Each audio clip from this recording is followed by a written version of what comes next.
Welcome back to basketball in the land. It's the Wine and Gold Scrimmage presented by First Energy. As the crowd assembling here to get their first look at the new look Cavaliers. And a lot of people laugh at me when I say that, but Deli brought a certain toughness to this team. And here is the man, Dwyane. Wearing that smile, thrilled to be here. He said there were a lot of teams that came after him, including the OKC Thunder for obvious reasons, but he is reunited with his best friend LeBron James. And listen to the roar for Dwyane. Yeah. And believe me, from what I've seen, that young man can still go, Fred. He can give it to you and on both ends of the floor. That's what I'm excited about with him. But the Cavs have so many wing players now, it's going to be interesting to see how we match. Michael Longobardi, one of our assistant coaches, over to say hello. So there they are. Like Dwyane said, it's like peanut butter and jelly. On whole wheat, please. But a lot of the guys we have, like Derek and Jeff and Jose and some free agents, they haven't been to the finals, so they're excited to be here. I always wonder, because you guys seem to have picked great personalities as well as good players. You guys are playing for something, and like Derek, coming off a couple injuries, and in New York last year, he's trying to prove something that he could play with a championship caliber team. Kevin Love with a basketball against Tristan Thompson. He's out there with Dwyane Wade, Jay Crowder, J.R. Smith, and Derrick Rose. And the first shot goes for Dwyane in the queue. The Cavaliers again. Now, the first teams to have an owned and operated squad, as the Canton Charge has been such a beacon of light in the G League, and Cavs really taken advantage of that. I think that's good for the league, though. Yep, exactly. Especially the future of the league. And the Cavs people keep control. Well, once teams know that the Cavaliers are going to use Love that way, that's going to be really, I think, the advantage we'll have, is to be able to set him up and do things like Dwyane Wade. Count the bucket on the teardrop, fouled by Tristan Thompson. As Wade saw a lane, came into camp in tremendous physical shape, which you knew he would. Remember, engineered the buyout with the Chicago Bulls. And this was definitely number one on his radar to come to Cleveland. Well, you can see the happiness that LeBron has, and as the Gold Squad will work for the final shot of the 24-second clock, I think. Although Ty Lue may call an end to it here.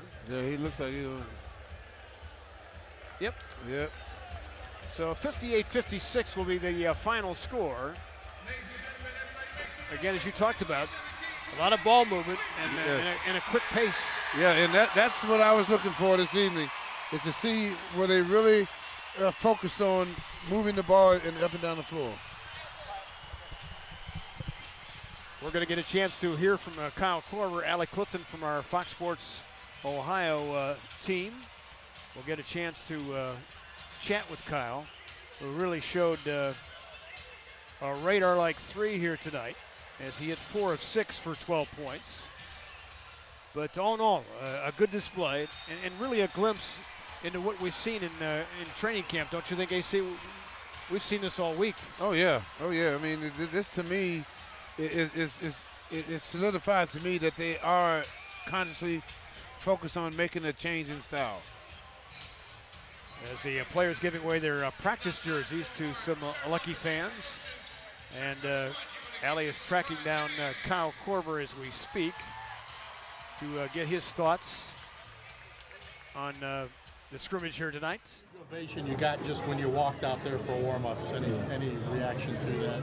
No, it's great. I've been in this building a lot of times when I haven't played for the finals, when I was doing the TV or at the game, and the crowd has always been great to me. But coming in here, never been a player on this side. I'm happy to be on this side because I know what they bring from the standpoint of the energy. So it felt great. How many minutes were you on the court with LeBron before he turned his ankle? I I never played with him. Yeah, I didn't play. I was on the white team, so we haven't played together still in like 4 years. Have you, I mean, we know that you've been spending quite a bit of time running point on that second unit. What do you think about that? No, I like it. You know, it allows me to be a playmaker, which I love when you have guys like Kyle Korver out there, Channing Frye, sometimes JR, just whatever lineups coach put out there.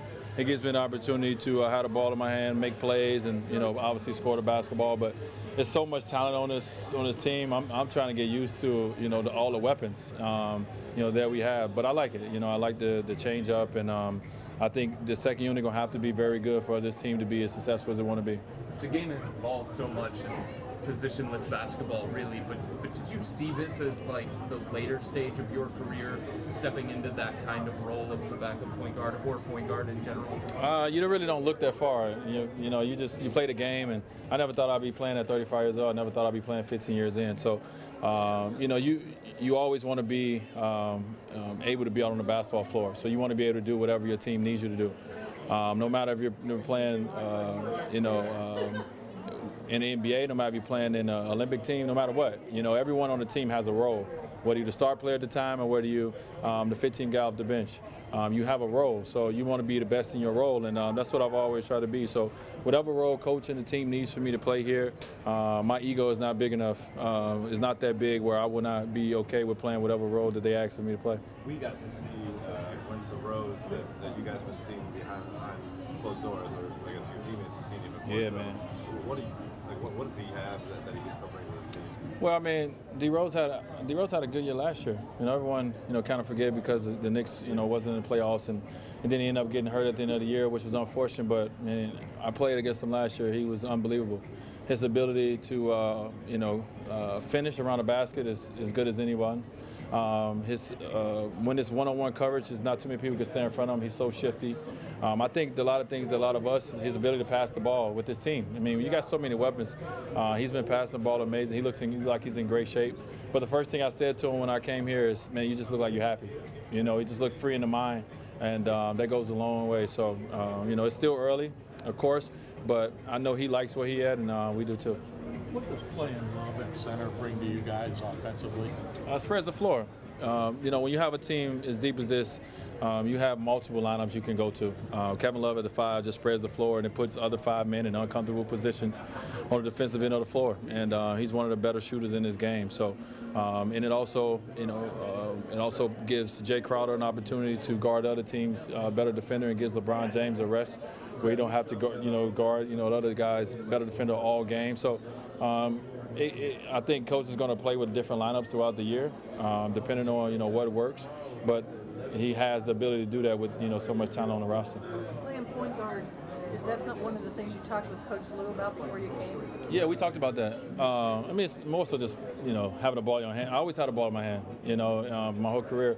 So it's not really playing point guard, just being a playmaker more so than anything. We both talked about that. That was one thing for me that I was excited about. Having an opportunity to, I like playing with shooters, and I like playing with big men that can roll. Tristan can roll, and we got enough shooters on this team. So definitely understand also how important, like I said, that unit will be when we get that opportunity to make sure that when LeBron is resting, that that team could be a plus this season.